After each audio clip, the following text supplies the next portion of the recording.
at NassauParadiseIsland.com. It's better in the Bahamas.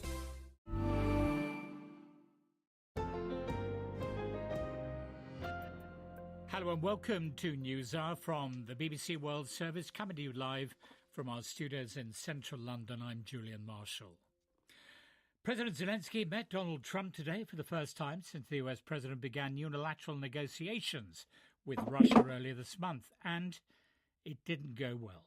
Ukraine and Europe have so far been excluded from these negotiations, but Mr. Zelensky and Mr. Trump had been expected to sign an agreement giving the United States access to Ukraine's mineral and energy resources. Instead, the encounter descended into a bad-tempered shouting match between the two men in front of the world's media, with the Vice President, J.D. Vance, noisily chipping in. We're playing an extended extract of this unprecedented public exchange, which marks a new low in the already strained relations between Washington and Kyiv. It began with a question from Mr. Vance to President Zelensky. For 4 years in the United States of America, we had a president who stood up at press conferences and talked tough about Vladimir Putin, and then Putin invaded Ukraine and destroyed a significant chunk of the country. The path to peace and the path to prosperity is maybe engaging in diplomacy. We tried the pathway of Joe Biden, of thumping our chest and pretending that the President of the United States' words mattered more than the President of the United States' actions. What makes America a good country is America engaging in diplomacy. That's what President Trump is doing. Can I ask you? Sure. Yeah? Yeah. Okay. So he occupied our parts, big parts of Ukraine, part of East and Crimea. He occupied it on 2014. During a lot of years, so I'm not speaking about just Biden, but those time was President Obama, then President Trump, then President Biden, now the President Trump, and God bless, now President Trump will stop him. But during 2014, nobody stopped him. He just occupied and took. He killed people. You know what the contact 2015. 2014. 2014 is 2014. Yeah. So I was not here. Yeah, but that's exactly right. Yes, but during 2014 till 2022, the situation the same. The people have been dying on the contact line. Nobody stopped him. You know that we had conversations with him, a lot of conversation, my bilateral conversation, and we signed with him, me, like a new president. In 2019, I signed with him the deal. I signed with him, Macron and Merkel, we signed ceasefire. Ceasefire. All of them told me that he will never go. We signed with him with gas contract. Yes, but after that, he broken this ceasefire. He killed our people and he didn't exchange prisoners. We signed the exchange of prisoners, but he didn't do it. What kind of diplomacy, JD, you are speaking about? What do you mean?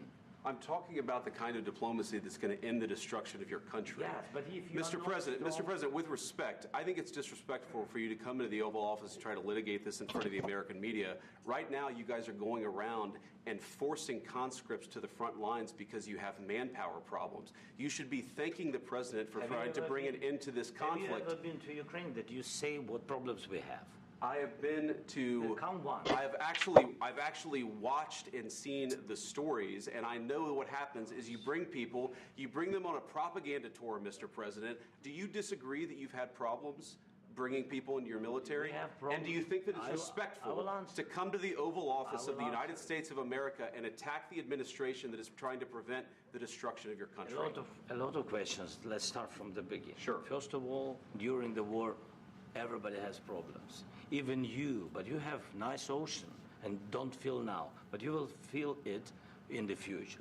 God bless. You don't know that. God bless. God bless. You will not have a war. Don't tell us what we're going to feel. We're trying to solve a problem. Don't tell us what we're going to feel. I'm not telling you. Because you're in no position to dictate that. That's Remember exactly what this. You're in no position to dictate what we're going to feel. We're going to feel very good. Feel influence. We're going to feel very good and very strong. You will feel influence. You're right now not in a very good position. You've allowed yourself to be in a very bad position, and he happens to be right about it. From the very beginning of the war. You're not in a good position. You don't have the cards right now. With us, you start having playing cards. Right now, you don't. You're playing cards. Mr. President. You're playing cards. Serious. You're gambling with the lives of millions of people. You're gambling with World War III. You're gambling with World War III. And what you're doing is very disrespectful to the country, this country. That's back to you. Far more than a lot of people said they should have. Have you said thank you once? This entire meeting? No, in this entire meeting, have you said thank you? You went to Pennsylvania and campaigned for the opposition in October. Offer some words of appreciation for the United States of America and the president who's trying to save your country.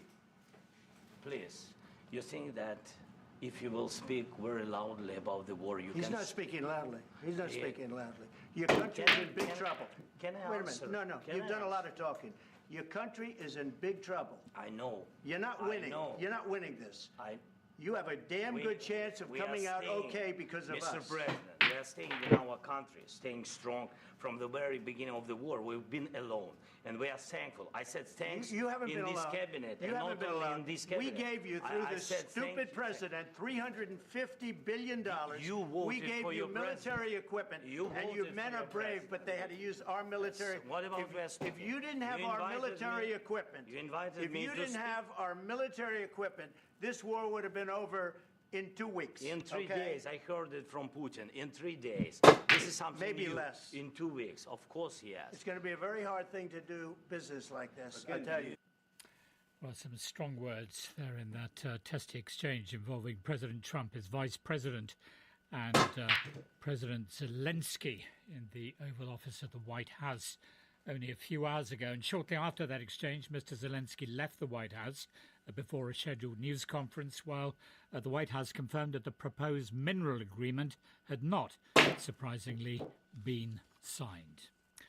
Well, to get some reaction, we can speak live now to Professor Scott Lucas of the Clinton Institute at University College Dublin. And in a word, I suppose anybody looking on would have been lost for words.